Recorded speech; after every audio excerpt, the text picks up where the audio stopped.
ได้มานมัสการเนี่ยมาชมสถานที่นี้เรียกว่าเป็นมงคล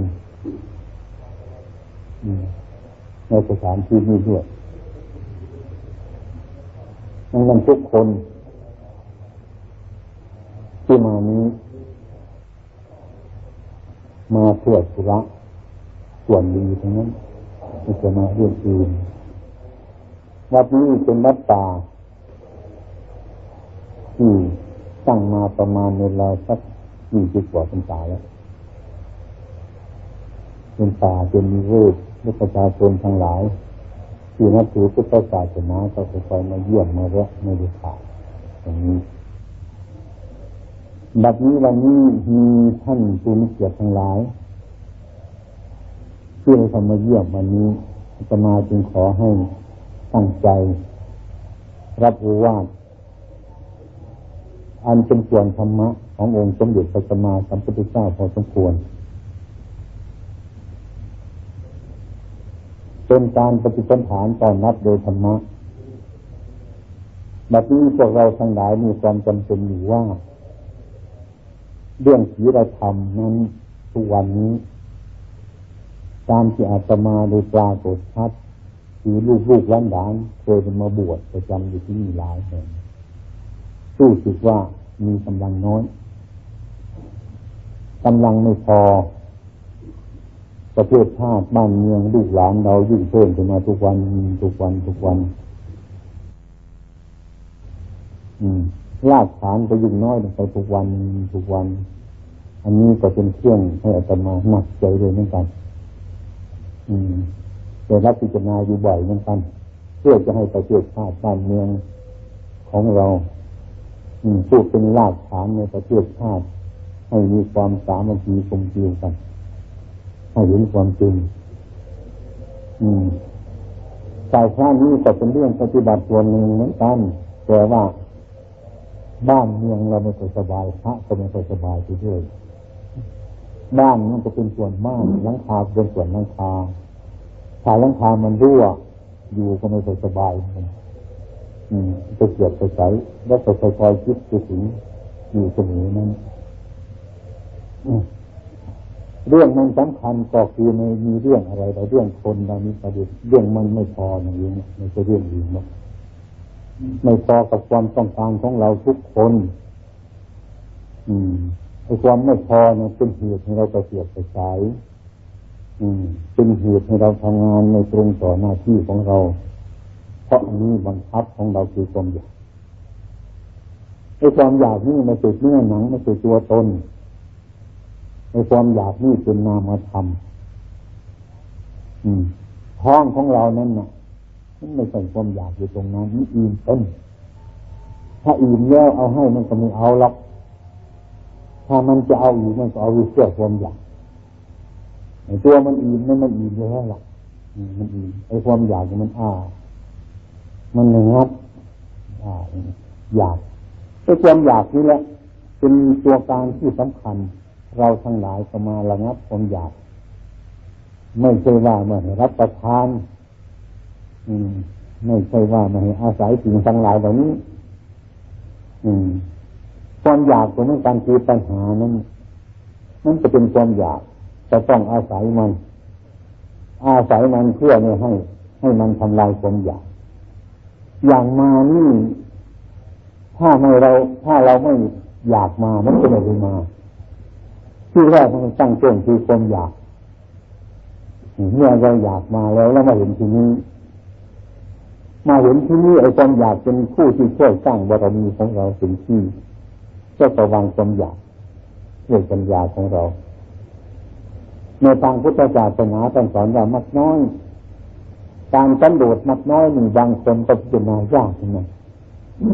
บางคนมักน้อยมันจะกินอิ่มนี่มันน้อยเหลือเกินไม่ใช่อย่างนั้นไอ้ความสันโดษหรือความมักน้อยนี้จะเรียกว่าเท่าควรที่มันมีอยู่เรามีอะไรอยู่เราก็รักษาของเราอยู่วันนี้ทำงานในเวลานี้เท่านี้จะเอามันซะก่อนไม่ใช่ว่าท่านให้เอาอีกให้รู้จักประมาณไอ้ความรู้จักประมาณนั่นส ประมาณตัวประมาณการพูดประมาณการไปการมาสารพัดอย่างความรู้จักประมาณนี้เป็นเหตุให้บรรเทาความทุกข์บรรเทาความเดือดร้อนบรรเทาความอยากทั้งหลายนี้ผู้รู้จักประมาณอาตมาเคยเรื่องสัตว์ยกตัวอย่างสัตว์อย่างแมวหรือสุนัขมันหิวข้าวเอาข้าวให้มันกินจานนึงมันก็ไม่พอให้สองจานมันก็ไม่พอจานที่สามที่สี่มันพอแล้วแต่ว่ามันไม่หนีมันนอนอยู่นั่นแหละมันกลัวสุนัขตื่นจะเอาไปกินถึงในท้องมันอิ่มแล้วความอยากมันยังอยู่สุนัขตัวอื่นมามันทางแต่มันกินไม่ได้นี่คือความอยากมันยังอยู่ความอิ่มมันอิ่มแล้วท้องมันอิ่มเป็นหรือความอยากมันอิ่มไม่เป็นนี่คือนั่นพระองค์ท่านจึงตรัสว่านัตถิปัญหาสมานาทีแม่น้ำเสมอด้วยปัญหาไม่มีแม่น้ำไม่ใหญ่เท่าปัญหาไม่กว้างเท่าปัญหายาวเท่าปัญหาไม่ลึกกว่าปัญหาตรงนั้นปัญหามันลึกกว่ากว้างกว่ายาวกว่าสารพัดอย่างอันนี้เป็นหลักการที่เราจะพิจารณาถ้าให้มันพอสมควรว่าเมื่อเราอยู่ในโลกอยู่น้อยก็ไม่สบาย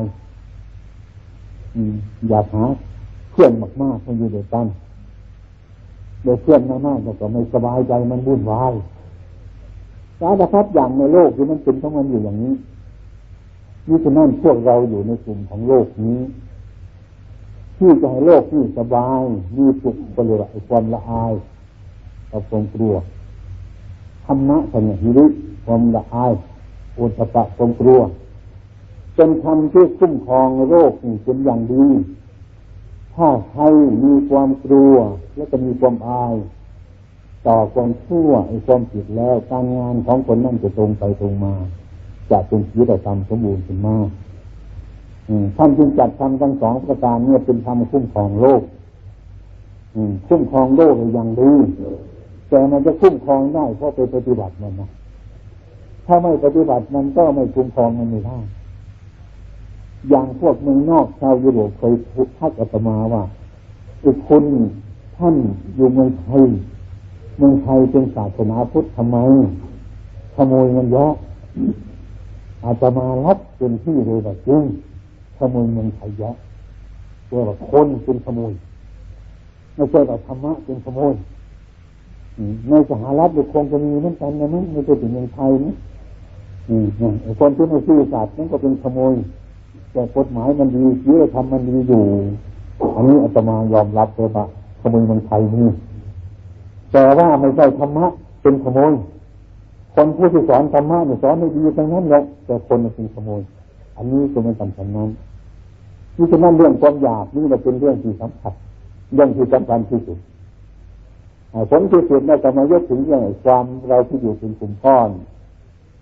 ตอนนี้ถ้าเรารู้จักแบ่งกันผู้ใหญ่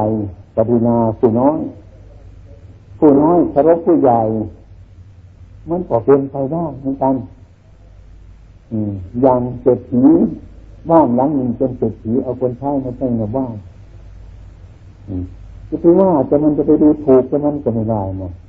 มันก็มีดีเหมือนกันคนจนนะล้างถ้วยก็เป็นหุงข้าวก็เป็น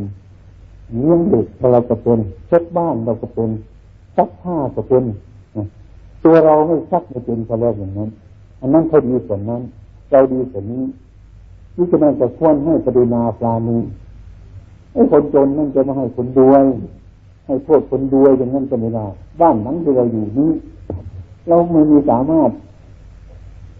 มสามารถจะสร้างขึ้นมาอันนี้การสร้างจะไม่สะสวยดีอยู่สบายดี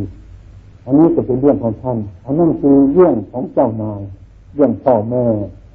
อุปการะลูกหลานท่านมีคุณอย่างนั้นนี่ฉะนั้นคนจนคนรวยนี่จะทิ้งกันไม่ได้ทุกจิตครูบาอาจารย์ทิ้งกันไม่ได้เราทั้งหลายนี่สมกันฉันนั้นเกิดมาเป็นกลุ่มก้อนอยู่ด้วยกันอย่างนั้น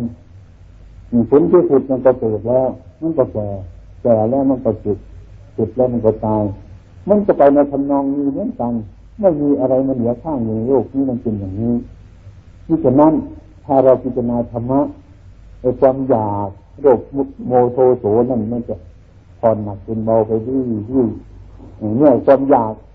เพื่อมันจะค่อยบรรเทาไปธรรมะมันจะเกิดขึ้นมาฉะนั้นทุกคนที่มานี้หวังว่าต้องการความสงบต้องการความระงับให้เป็นภูมิเมตตาอารีอาศัยซึ่งกันและกัน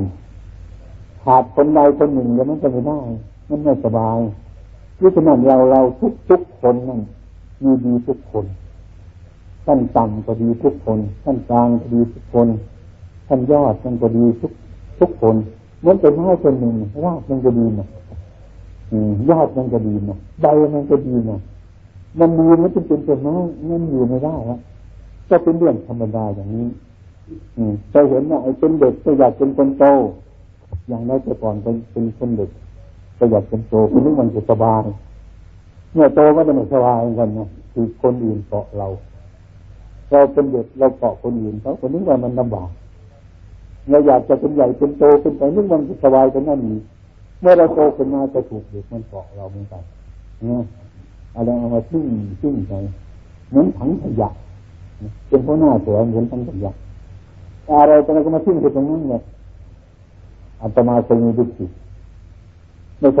ช่เอาของดีมาฝากหรอกเอาของที่มันดีมาฝากให้แก้ปัญหาให้ถ้าต้องการทำผิดมาแล้วมาหาอาจารย์ให้แก้ให้เราแก้ไม่ได้แล้วจะทำผิดจะให้แก้มันถูกไม่ได้ต้องทำให้มันถูกสิโดยมากชอบเป็นเงินดุจอาตมาเป็นพระเป็นเนรอย่างนั้นชอบทำผิดอะไรมาฟ้องจะทำผิดโดยอยากให้เราแก้มันจะแก้ไม่ได้แล้วมันทำผิดจะไปทำมันด้วยมันก็เรื่องมันมีเท่านั้นที่ฉะนั้นเราอาตมาทุกวันนี้ก็ถูกสุขภาพสุขภาพดุจิตเกาะหนักเหมือนกันเดี๋ยวคนนู้นอยากได้นะเดี๋ยวคนนี้อยากได้อันนี้สารพัดอย่างงานไปก็เดี๋ยวให้พวกท่านอาจารย์ในสงเคราะห์เราเราสงเคราะห์เกือบจะตายแล้วมันมีพวกที่จะทำไงล่ะอย่างนี้ก็ค่อยๆเห็นเนี่ยต้น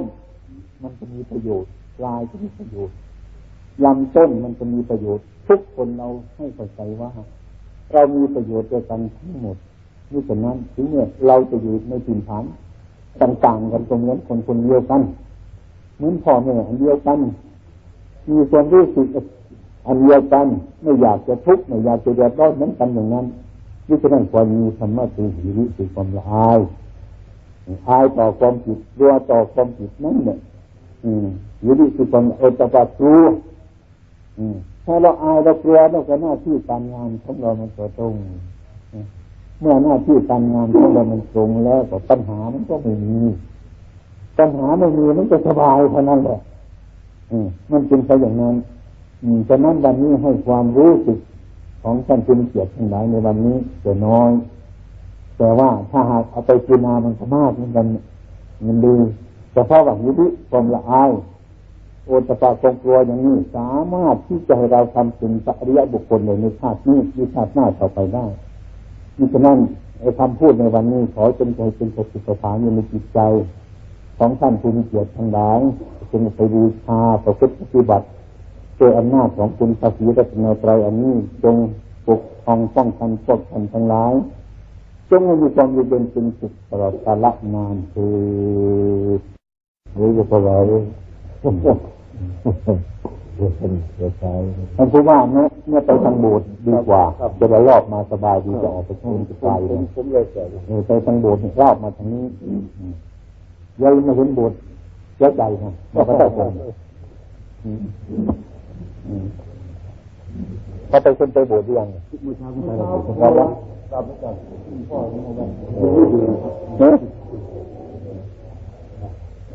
ร่างกายมันโครงแล้วร่างกายมันโครงก็เลยมามันคือว่าระยองก็จังหวัดระยองมาเขาเรียกกันได้นมัสการหลวงพ่อที่อยู่ครับระยองอย่างนั้นเนี่ยคือว่าเคยไปหาแล้วมันตื่นมีญาติโยมเขาก็ไประยองอย่างนี้ดีพักนี่จำไม่ได้นะหลายคนนะ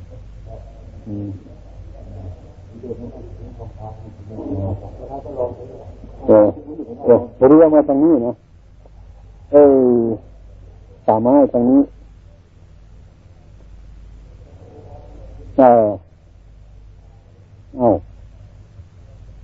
กระดูนี่มันจะไปปวดมันก็ไม่ไหวมันวัยมันเยอะต้องให้อยู่ตามคุณมันไม่มีดีคุณไม่มีการคุณ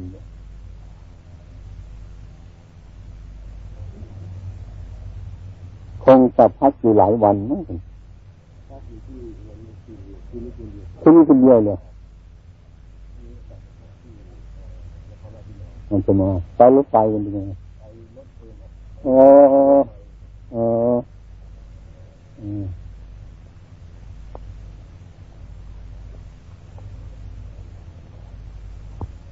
เรื่องฉันเป็นเรื่องฉันมันมีกลางแถวด้วยสองขอกนี่ทั้งนู้นด้วยก็จะพอกับพระที่มารวมกันนี่แหละมารวมฉันที่เดียวกันทั้งหมดฉันที่เดียว9 โมงอันนี้มันก็ไม่แน่นอนบางทีคนมานะคนมากบางทีมันก็เพิ่มเวลาขึ้นบางทีมันน้อยมันก็เร็วเข้าอาจารย์ติดได้หรือยังครับยัง60 กว่าแต่สุขภาพไม่พอดีเท่าที่มันมีอยู่ลูกหลานมาเนี่ยลูกหลานที่ไหนมาเมืองอุบลเนี่ยเดินถามมาจากไหนกันอุบลก็ต้องเห็นวัดประโคงทีหลังเขาชาวจังหวัดอื่นเห็นก่อนเมืองนอกเขาเห็นก่อนอุบลนี่เห็นทีหลังครับ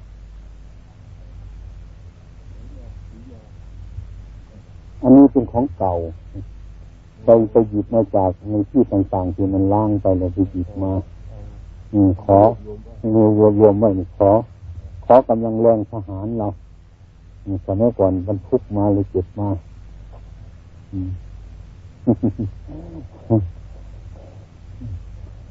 นี่เองที่ผมมาลาทำเป็นแบบนี้อย่างทำเป็นแบบนี้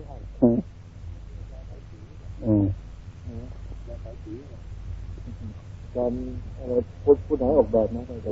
อาจารย์บำเพ็ญโคราชบำเพ็ญโคราชแต่ว่ามันจะต้องจินตนาให้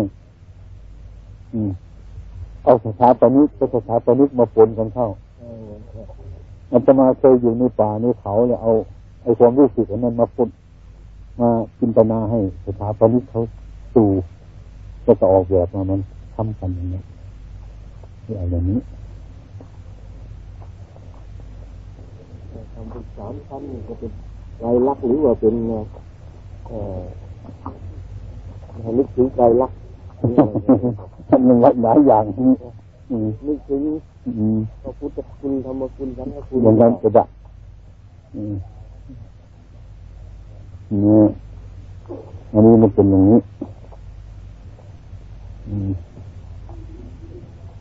ยาไปดูแรงไม่แห้งไปดูแรงไม่แห้งมันยา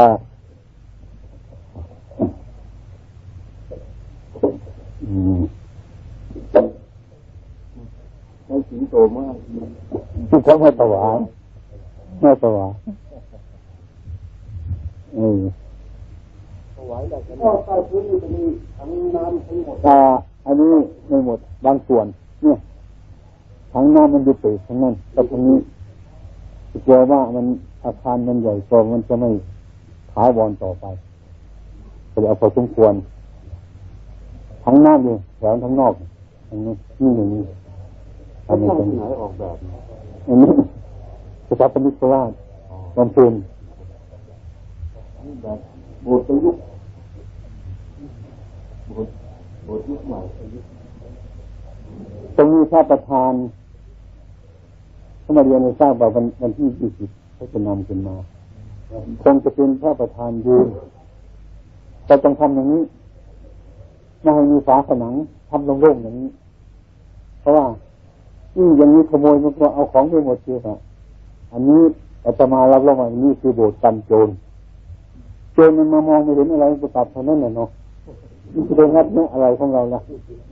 ถ้าเราไปทำประตูปิดเนี่ยน้ำมันงัดพังหมดเลยไม่มีเดียวแล้วอันนี้ทำเท่านี้มันก็จะมาดูเนี่ยไม่มีอะไรเอาประกาศนั้นแต่ว่าต่อไปไม่ต้องไหวมากของเขาไม่เอาแบบนี้ไปดูว่าท่านประธานจะนำไปไหนมาจากกรุงเทพอาจารย์จิตโบบุตรเป็นผู้ออกแบบให้สูงประมาณ4 เมตรใหญ่อันนี้องค์จำลององค์จำลองมาไว้ก่อนไม่ก่อนแล้วก็ประธานก็รูปนี้ตัวใหญ่มันสูงประมาณ4 เมตรข้ามยากน้ำฝนไม่อยู่เท่าไหร่ครับผมประมาณ400 กิโลกรัมจำไม่ได้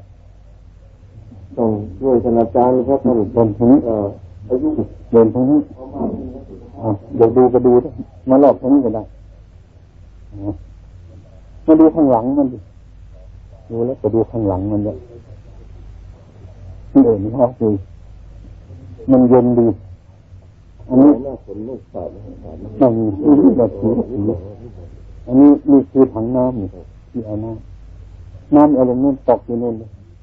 เปิดเข้าไปนี่เลยนี่ถังน้ำเยอะหลายนะอันนี้เป็นข้างหลังมันถ้าจะสร้างลงสมุนประมาณตั้ง3 ล้านเลยโอ้มันไม่ได้เลยนี่นะ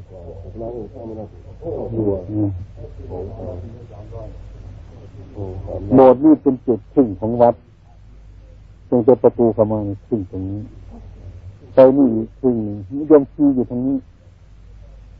มีทางทิศเหนือทางทิศใต้นี่จะกี่ประมาณนี้สักเฉพาะภาพประมาณสัก70 กว่าหลังยมชีก็เหมือนกับเท่ากันนั่นเท่ากับมันเป็นวัดเดิมอยู่ไม่แต่ว่ามันเป็นอย่างนี้ต้นมะม่วงใหญ่ๆมันเป็นบ้านเก่าครับสมัยนั้นบ้านของคนเรานะมันหนีตายกันถ้าบ้านเมืองมันวุ่นวายเขาเกิดโรคระบาดมาตาย3 คนหนีไม่ห่วงบ้านหรอกจะทำที่ใหม่อีกเรื่อยๆไปอย่างนั้นอันนี้มันเลี้ยงต้นไม้มันปลูกไว้มันเป็นบ้านเก่าครับสงสัยเห็นต้นมะม่วงมาใช่โดยมากนี่มันต้นกระบอกเป็นอาหารของกาแฟอาหารของสัตว์ป่าก็โดยมากจุดนี้อยู่อันนี้เป็นข้างหลังนะประมาณสัก3 ล้านไม่ใช่ช่างไม่ได้เลยนี่3 ล้านนี่คือค่าแรงต่อล้านอันนี้ค่าแรงเขานี่ค่าแรงเขา700,000 กว่าในเวลานั้น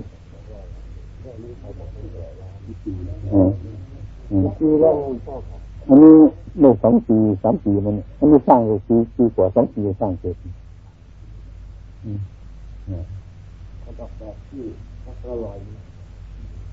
อันนั้นในเพื่อนของคนนั้นส่วนของคนนั้น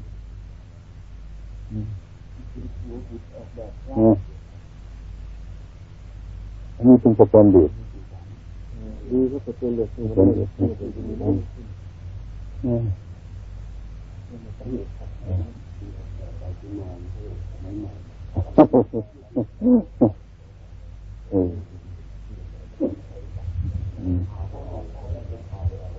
อันนี้คงดูรูปยังไงดูแล้วนะ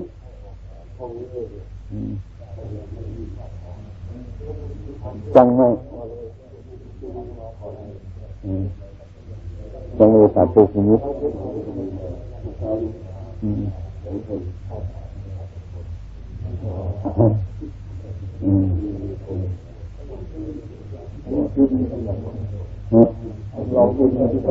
อันนี้จะเป็นธาตุอะไรคือดีไม่ใช่นครปฐมหรอกมันมีนครปฐมมีธาตุพนมลำพูนไอ้ข้างในมันเป็นรูปประวัติของอาตมาเนี่ยคือเดินจงกรมที่ไป ปฏิบัติมันประสบเหตุการณ์ต่างๆข้างในไอ้คุณร้องไห้ยังมีจิตคิดไอ้คุณร้องไห้เพราะเหตุอะไรรู้ไหม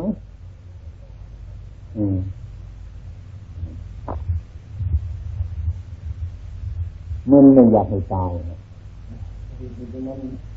ไม่อยากให้ตายไม่อยากจะพลาดกันยังไงอันนั้นความมันเป็นความคิดของคนโง่มันความคิดของคนโง่มันไม่ใช่คนฉลาดไอ้ความจริงนักธรรมะนักพุทธศาสนามันควรให้มันฉลาดเราฟังธรรมกันมันก็ยิ่งมันฉลาดอันนี้เราแต่งเนื้อแต่งตัวไปฟังธรรมไปคุยกันเรื่องอื่นเนี่ยไปคุยกันเรื่องเงินธนาคารไปคุยกันเรื่องหลอกเบี้ยอะไรจะนี่เป็นชิ้นกันนั่นนะลูกจะให้ลูกเคยมันจะเกิดไปจนมันโง่จนมันตายเนี่ยถึงมันตายมันก็มาร้องไห้อยู่หน้าศพยังเห็นไหมมันความโง่ตรงนั้นน่ะมันไม่เข้าใจธรรมะจะทำไงไม่มีใครจะเปลี่ยนแปลงมันจะทำอะไรเปลี่ยนแปลงเมื่อตายไปแล้วก็มียอกันขึ้นนะครับเราพูดไอ้คนนี้เป็นในชีวิตเป็นคนดีนะเป็นคนโอ้บ้อมอารีเป็นคนใจบุญพื้นทานคือมันตายไปถึงดีเมื่อมันไม่ตายมันเห็นมันดีอะไรกันหรอกนั่นเป็นเพราะอย่างนั้นก็ร้องเขียนมันไม่ได้แล้วว่าไอ้คุณมันคิดไม่ถูกนะถูกกับถูกของคุณมันถูกธรรมะคิดแบบนั้นเนี่ยคิดจะร้องไห้มันถูกธรรมะมันก็ดีแต่มันถูกความคิดของคุณมันเมื่อมันถูกความคิดของคุณคุณก็ร้องไห้ตอนนั้นเนี่ยเมื่อคิดเมื่อมันถูกตามธรรมะแล้วคุณก็สบายใจอย่างนี้ถ้าคุณจะร้องไห้จริงๆเนี่ยไม่ควรร้องไห้ในเวลานี้นะดีกว่าเมื่อคุณจะร้องไห้จริงอดไม่ได้คุณจะร้องไห้ตัวมันเกิดมาเนี่ยเมื่อตกมาจากก้นร้องไห้ทำไมอีกแล้วมาตายอีกแล้วเนาะร้องไห้ตรงนั้นดีกว่าอันนี้มันตายเรื่อยแต่มันตายถึงมาร้องไห้มันจะเกิดประโยชน์อะไรไอ้ตายตรงวันนี้มันเกิดมาจากไหนมันเกิดมาแต่วันเกิดเนี่ยมันเกิดทำไมคุณมาร้องไห้ตายมีทำไมคุณมาร้องไห้มันตายเกิดประโยชน์อะไรไหมถ้าคุณรับพิจารณามาแต่วันเกิดคุณจะไม่ร้องไห้วันนี้อันนี้คุณคิดไม่ถึงเนี่ยไอ้คนที่ตายเดี๋ยวนี้คือมันเกิดมาวันนั้นมันเกิดมาตายวันนี้ก็คือมันเป็นเชื่อมาแต่วันมันเกิดถึงวันนี้มันถึงตายไอ้คุณมาร้องไห้ตอนนี้เหมือนเป็นบ้ามันตายไปแล้วถ้าเป็นนักมวยก็แพ้เขาชกถูกเลยคุณดีตายเลยคุณไปศึกษาใหม่จะดีกว่ามีคนหนึ่งเป็นศาสตร์มาบวชหลายปีเหมือนกันเนี่ยคนนั้นก็คือมาหาผมได้ยินจิตวิสัยผมมาแก้ปัญหาของคนให้มีความสุขสบายได้ดีกันสองมั้ยคนนั้นก็เข้ามาหากล่าวหน้าตาไม่ค่อยดีโยมมาจากไหนโอ้ยผมมาจากอำนาจเจริญครับโอ้ยผมร้อนมากผมทุกข์มากเรื่องใหญ่มากงั้นผมเป็นที่สับของหลวงพ่อผมจึงมาเพื่อบรรเทาทุกข์ผมเป็นเหตุใหญ่เรื่องใหญ่เรื่องใหญ่อะไรผมจะค่อยลงมาที่ไหนโอ้ยผมจ๋าอันนี้มันเรื่องเล็กนะอาจจะมาตกใจมันกันโยมว่ามันเป็นเรื่องใหญ่มาพูดให้ฟังว่าเมียตายมันเรื่องมันเรื่องธรรมดาของเขาใครมีเคยมีเมียตายมีไหม